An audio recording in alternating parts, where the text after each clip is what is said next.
potensi AI, ChatGPT saat ini itu Pak, sebenarnya bisa menjadi partner kerja kita. Jadi bukan tantangan ya. Walaupun tantangannya bukan di orang IT gitu Pak. Ya, atau bukan tools utama ya. Kalau kita mau neliti Pak, kita fokus sama goals-nya.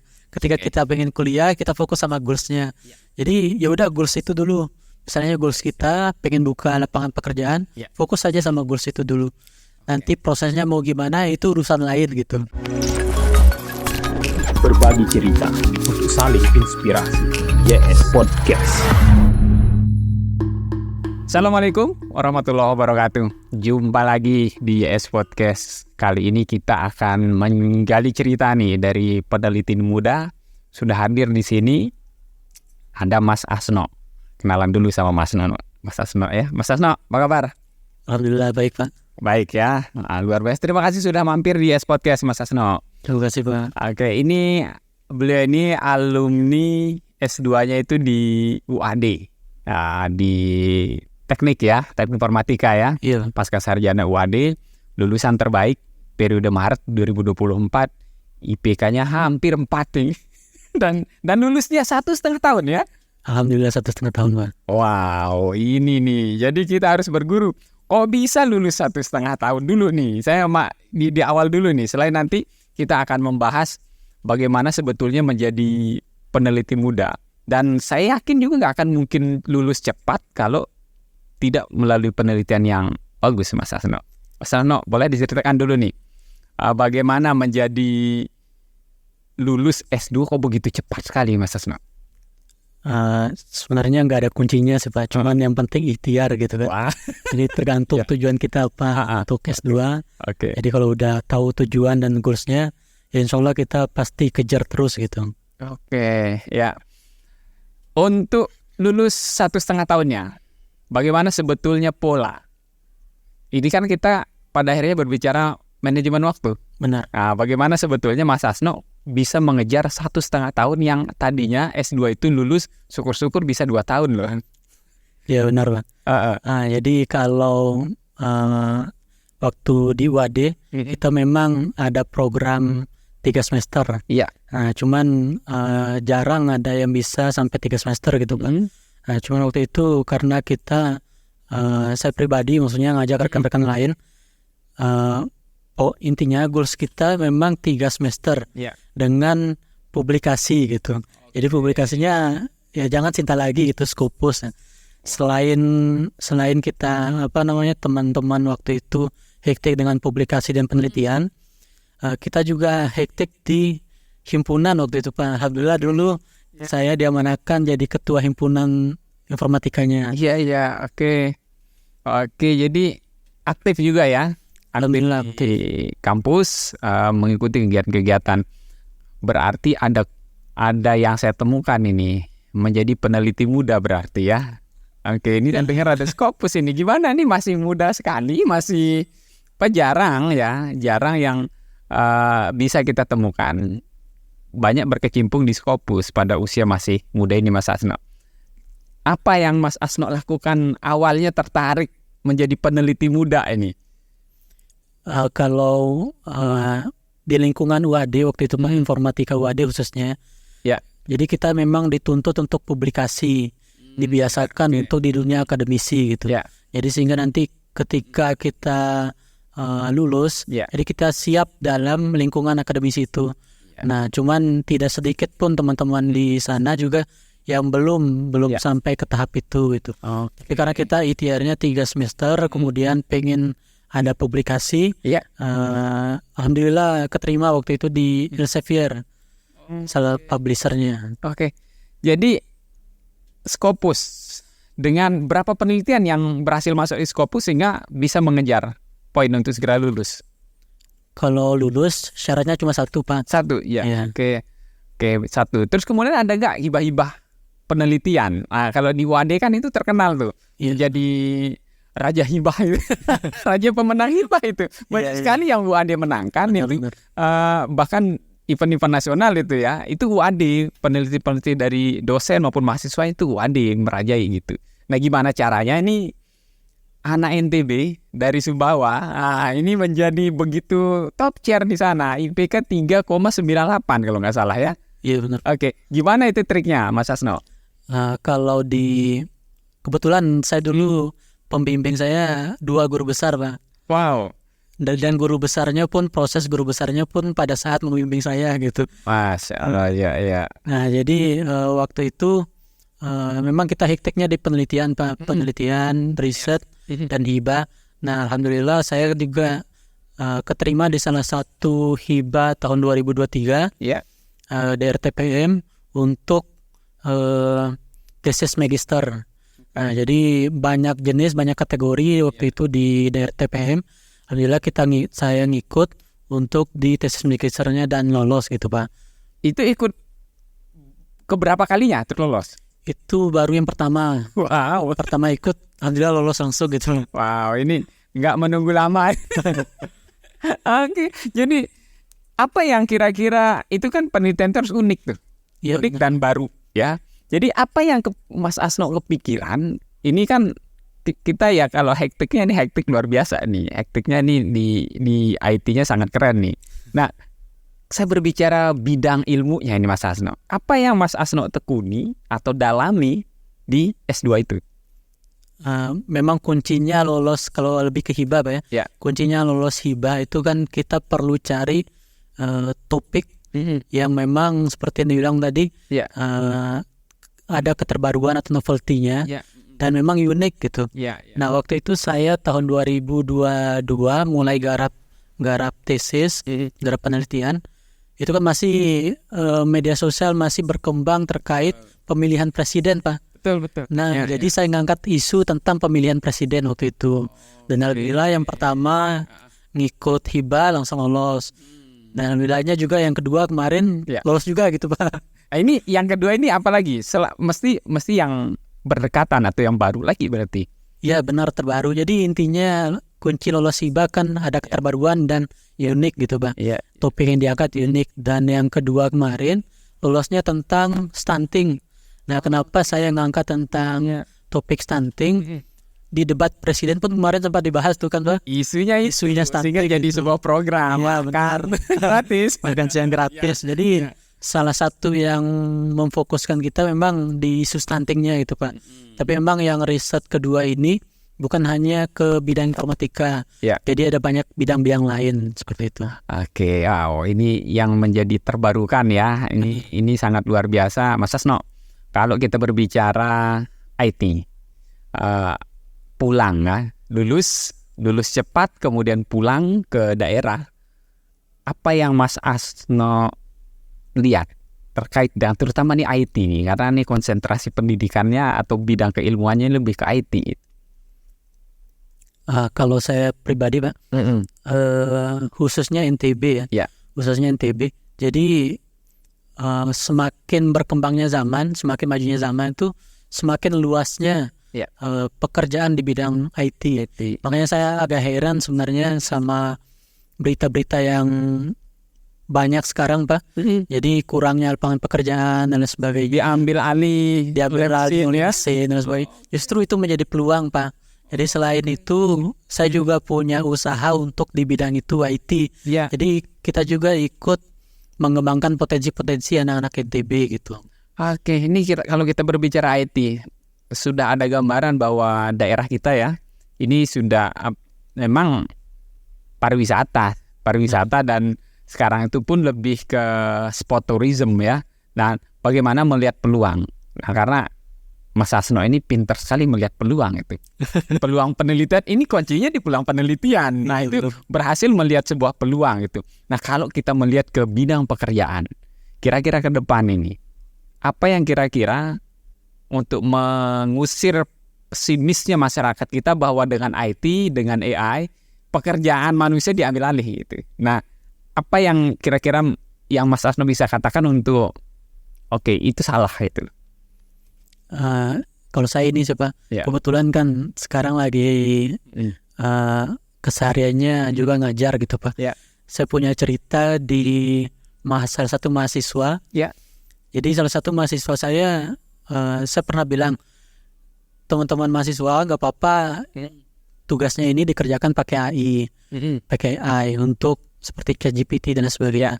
Cuman teman-teman juga perlu paham kemana sih arah pertanyaan yang diberikan ke ChatGPT tersebut gitu. Jadi ada satu contoh mahasiswa Pak. Ketika presentasi, saya tanya sebelum presentasi, Mas ini pakai AI atau enggak? Enggak Pak, dia bilang. Bener Mas. Iya enggak Pak. Jadi untuk meyakinkan ini? Ya, saya yakinkan itu Pak. Jadi ini juga salah satu dorongan untuk kejujuran mahasiswa juga Pak.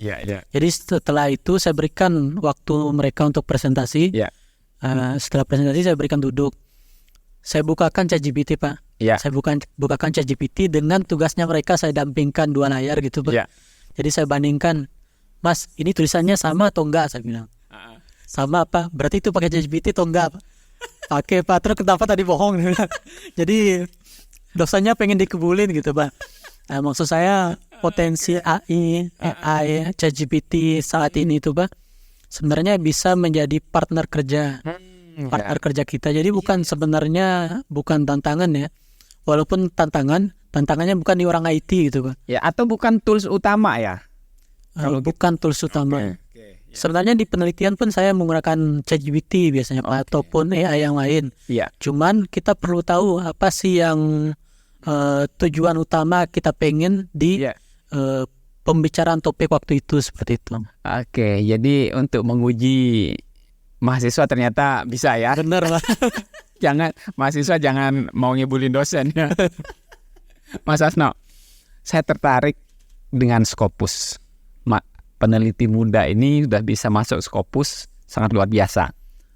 Untuk tembus ke sana, apa sebetulnya yang bisa kita lakukan? Ini kan banyak nih dosen-dosen terutama yang ingin masuk ke sana agar bisa segera GB ya. Guru besar ataupun LK ya, dokter kepala. Nah, apa sebetulnya kalau Mas Asno bagikan tips dan triknya lah bagaimana untuk bisa cepat tembus Scopus? Sebenarnya kalau tips trik itu Pak, yang penting kita sering nulis sebenarnya. Tembus itu pun misalnya 1 kali tembus, saya ada berapa kali kegagalan sebelumnya itu Pak. Sampai dicaci maki sama reviewer, topiknya bagus, cuman kurang teliti, kurang fokus. Bahkan ada juga yang bilang kayak tulisan anak SMP itu biasa Pak. Jadi reviewer sampai ngomong seperti itu. Cuman kan kita terus nguji. Sampai alhamdulillah kemarin yang pertama itu publishernya Elsevier. Q2 kalau nggak salah. Q2, wow, luar biasa. Berarti ya jangan baper ya. Iya benar. Jadi kalau membaca reviewer, hasil koreksi reviewer ya nggak boleh baper gitu ya. Jadi agar tahan mental lah, kuat mental lah ya. Mas Asno, pengalamannya selama ini.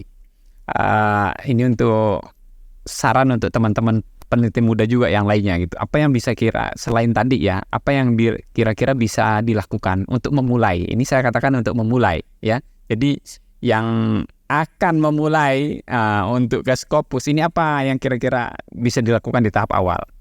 Kalau memulai ke Scopus sebenarnya kita perlu punya skop penelitian gitu Pak.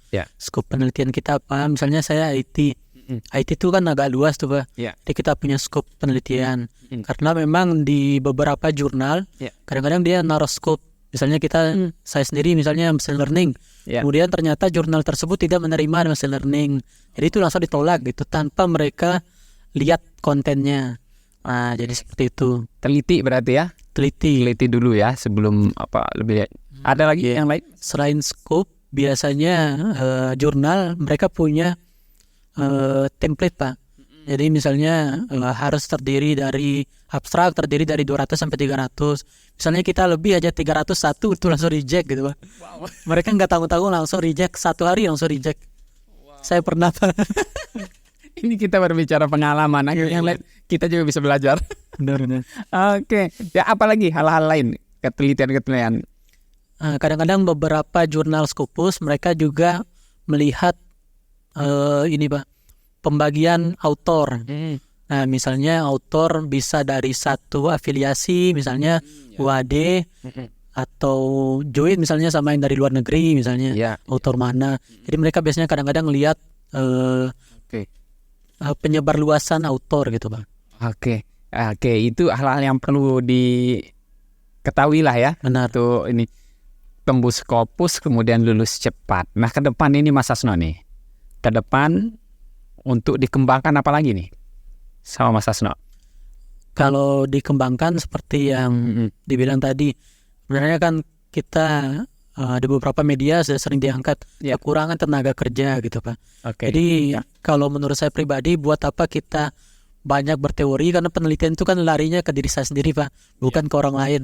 Nah, tapi yang untuk lari ke orang lain, seperti ada buka lapangan kerja dan lain sebagainya.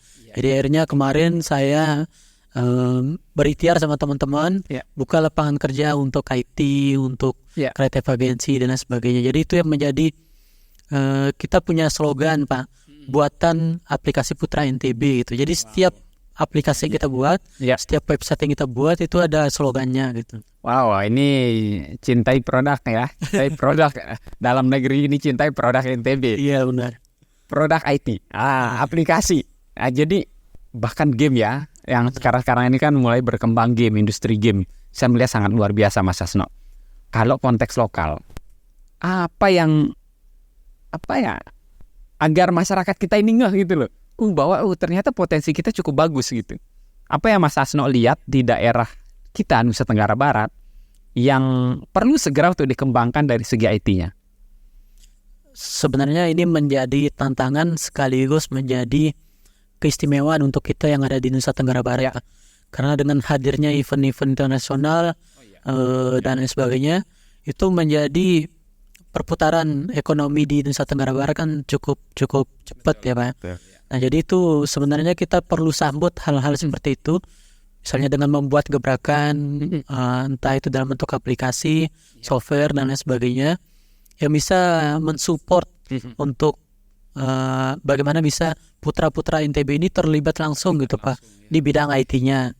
Gitu. Nah, kalau kita berbicara aplikasi bahkan mungkin dikerjakan juga nih sama Mas Hasno. Ada aplikasi titipan ini ya, pernah hadir juga di sini. Iya. Apa namanya? Saya lupa. Joki ya. Nah, Joki ini saya juga beberapa kali gunakan, tapi saat itu kan masih offline, artinya masih berbasis WhatsApp gitu. Ya, jadi berbasis itu sehingga ya memang ada kendala, masih dilakukan oleh operator gitu loh untuk mengirim pesan ke siapa yang terdekat di situ. Nah, terobosan apa yang kira-kira, ini kan kita berbicara driver online, jasa titip online. Saat ini kan memang sedang marak di tengah ini Mataram udah mulai macet loh ya. Saya kadang menemukan lampu merah itu udah kadang 2 kali kita kena gitu loh. Jadi ini saya melihat peluang ada di situ Mas Hasno. Nah Mas Hasno, kalau kita melihat aplikasi-aplikasi seperti itu, berbiaya mahal gak sih sebetulnya? Sebenarnya tergantung visi kita sih Pak. Maksudnya tergantung visinya. Jadi visinya apa sih untuk ngebangun aplikasi ini? Sama halnya seperti penelitian tadi kan ada unique value-nya Pak. Nah aplikasi pun sama ada unique value-nya gitu. Nah si Joki ini pun rencananya seperti itu sama ownernya.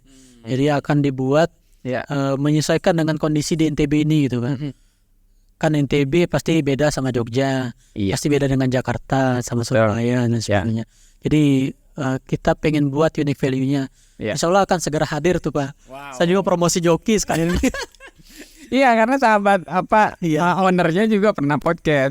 Setahun yang lalu kalau nggak salah itu. Jadi saya melihat putra NTB, orang-orang NTB ternyata bisa. Artinya kita bolehlah perang aplikasi dari luar gitu loh. Tapi kita jangan mau ketinggalan. Saya semangatnya itu. Artinya aplikasi yang diciptakan oleh putra NTB dipakai oleh masyarakat kita di NTB berkembang. Nah tentunya kan ini akan menjadi ekosistem baru gitu. Benar. Sehingga ini menumbuhkan tadi lapangan pekerjaan. Kan keren itu Mas Hasno. Memang goalsnya perlu ke lapangan pekerjaan itu Pak. Oke, iya. Ya, apalagi Mas Hasno yang bisa dikembangkan? Saya cerita sedikit dulu Pak kenapa saya ngambil IT. Saya dulu Pak lolos SNMPTN di Unram. Sebelum milih itu sebenarnya 1 hari pas hari terakhir saya mendaftar Pak. Cuman waktu itu sedikit saya ngeriset. Jadi saya milih informatika itu karena pernah saya riset di Google, program studi dengan peluang pekerjaan terbesar gitu. Terbesar, oke. Jadi muncul di sana IT, ilmu komputer, software engineer dan lain sebagainya. Jadinya saya fokusnya ke bidang IT. Nah harapannya teman-teman ini juga saran ya untuk ke teman-teman yang masih SMA, SMK.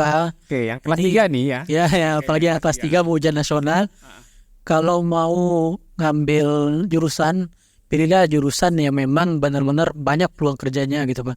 Jangan sampai nanti setelah kuliah S1 ataupun S2 itu bingung mau kemana gitu Pak, masih bingung. Karena memang tahapan itu kita sebenarnya nggak boleh bingung seperti itu Pak. Iya. Bingungnya harus di awal-awal seperti itu. Oke, bingung ketika menentukan pilihan. Benar. Nah, setelah lulus nggak perlu karena kan. Benar. Oke, menarik ini bagi adik-adik khususnya kelas 3. Bercita-cita mau jadi apa, tapi ternyata kita perlu riset. Nah, ini Mas Hasno juga riset sebelum menentukan jurusan ya. Benar. Riset dulu bidang pekerjaan apa yang kira-kira, sehingga nanti begitu mau lulus, kan udah ada bayangan. Iya. Jadi ini juga keunggulan buat prodi, tidak ada masa kerja ya langsung gitu. Ini kredit poinnya buat prodi. Jadi masa tunggu ya itu tidak menarik. Jadi begitu lulus langsung mendapatkan pekerjaan. Ini sangat luar biasa. Mas Hasno, saran untuk para pengembang aplikasi kita di Nusa Tenggara Barat. Nih Mas Hasno, ke depan tadi sudah ada gambaran kan bahwa kita masyarakat NTB ya jangan tergila-gila menggunakan produk aplikasi dari luar. Ternyata di kita juga bisa buat. Nah, tantangan terbesarnya Mas Hasno ke depan ini, kalau melihat potensi yang ada di NTB, apa yang Mas Hasno rasakan untuk pengembangan IT-nya ke depan? Tantangannya sebenarnya Pak, belum ada yang memulai. Maksudnya bukan belum dalam cakupan secara general. Jadi teman-teman yang fokus di IT, programmer dan sebagainya, kebanyakan mereka lari keluar, lari ke Jawa, lari kerja remote dari luar negeri misalnya. Jadi perusahaan-perusahaan yang bergerak di IT di NTB pun mereka punya tantangan yang seperti itu gitu Pak. Jadi itu tantangan terbesarnya. Kenapa enggak misalnya yaudah mereka balik ke sini bangun bareng-bareng gitu Pak. Ya itu yang kurang di kita sebenarnya. Apa ya isunya enggak seperti di nasional? Karena orang-orang hebat kita di IT itu justru bekerjanya di pusat-pusat IT ya dari luar negeri. Karena mohon penghargaan atau apresiasi yang kurang. Merasakan itu enggak? Jujur. Kalau lebih ke software house misalnya Pak, maksudnya di bidang software house, memang kadang-kadang sedikit tidak dihargai kita di sini. Maksudnya sedikit itu, kalau kita tukar dengan nilai, maksudnya Pak, jadi agak berkurang dengan nilai-nilai yang di luar sana gitu. Nah, itu mungkin yang bisa menjadi perhatian khusus kita. Karena mau tidak mau, ketika zaman ini semakin berkembang maju, pasti teknologinya semakin berkembang maju. Betul. Sekarang yang di genggaman kita aja Pak, banyak banget tuh dikembangkan oleh teman-teman IT gitu. Iya, banget. Wow. Jadi gimana kita bisa menghargai ini? Potensi daerah kita sangat luar biasa. Kemudian balik lagi ke penghargaan. Wah, sangat luar biasa. Saya berharap Mas Hasno banyak yang pulang. Jadi sebetulnya anak-anak Nusa Tenggara Barat ini banyak berkuliah di luar negeri, banyak berkuliah di kota-kota besar, terutama yang IT. Nah, kita berharap mereka pulang dan tentu pulang untuk membangun daerah. Tapi melihat sekarang gejalanya nyaman berada di luar sehingga lupa untuk pulang nih. Nah, Mas Hasno menerima tantangan pulang. Padahal saya rasakan pasti Mas Hasno ini merasakan kenyamanan ketika di luar, dihargai, kemudian dengan bidang ilmu itu gitu loh. Iya, itu tantangannya sebenarnya, tantangan terbesarnya itu.